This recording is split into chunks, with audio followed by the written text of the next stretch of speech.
જય શ્રી કૃષ્ણ. રાધે રાધે.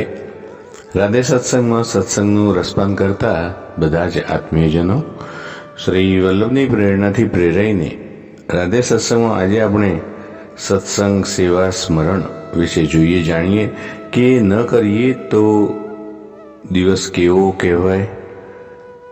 જો સેવા ન કરીએ, સત્સંગ ન કરીએ, સ્મરણ ન કરીએ અને સુખ ભોગવતા હોઈએ તો એ સુખ કયા પ્રકારનું કહેવાય, તેના વિશે સુંદર વિગતે માહિતી જોઈએ. પરંતુ તે પહેલાં આપે જો રાધે સત્સંગ ચેનલને સબસ્ક્રાઈબ ન કરી હોય તો સબસ્ક્રાઈબ કરશો, જેથી નિત્ય સત્સંગની જાણ આપને થઈ શકે.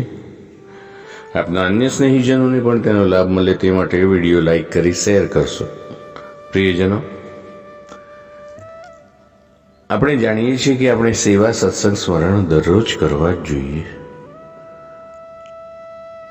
એક પ્રસંગથી જોઈએ કે વાસી ખાઈને ઉપવાસી રહેવા જેવી વાત થાય તો એ કેવી રીતે? તો આપણે જોઈએ એક પ્રસંગથી કે એક બહેનના લગ્ન થયા, તેઓ સાસરે ગયા. થોડા દિવસ પછી એક સંબંધી તેના ગામમાં આવ્યા, તેમને મળ્યા. જતી વખતે પૂછ્યું સ્વાભાવિક રીતે કે પિયરમાં કંઈ કહેવું છે? તો બેન કહે, હા જરૂર, ઘરે જઈને કહેજો કે દીકરી મજામાં છે, વાસી ખાય છે ને ઉપવાસી રહે છે. પેલા ભાઈ કહે, બહુ સારું. એમના ગયા પછી સાસુ પૂછે છે કે વહુ, તમને અહીં આવ્યા પછી ક્યારે વાસી ખવડાવ્યું તો આ રીતે વાત કરો છો? ક્યારે ઉપવાસ કરવો પડ્યો? વહુ કહે, હું અહીં આવી છું ત્યારથી જોઉં છું કે બધા ખાઈ પીને મજા કરે છે, કોઈને કાંઈ દુઃખ નથી, પણ કોઈ ભગવાનને યાદ કરતું નથી, કોઈ સત્કર્મ કરતું નથી. અને ગયા જન્મે જે સત્કર્ય કર્યા હોય કે ગયા જન્મના જે સારા કર્મો હોય તેથી આ જન્મમાં ભગવાન ઘણી સંપત્તિ આપી છે. અને તેથી મેં એવું કહ્યું.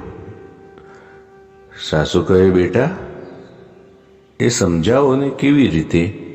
તો વહુ કહે, બા આ જન્મમાં જે પણ સુખ ભોગવી છે તે ગયા જન્મના કર્મનું ફળ છે, અને તે અર્થમાં આપણે વાસી એટલે કે ગયા જન્મનું ખાઈએ છીએ, અને આવતા જન્મને માટે આ જન્મમાં કઈ સત્કર્મ કરીને જમા કરાવતા નથી, અને તેથી તે અર્થમાં સાચા આપણે ઉપવાસી છીએ.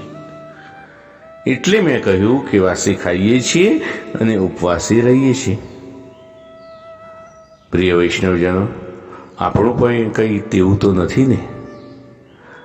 ચાલો આપણે આપણું આંતર અવલોકન કરીએ અને વાસી ખાઈને ઉપવાસી રહેતા હોઈએ તો તે બંધ કરીએ.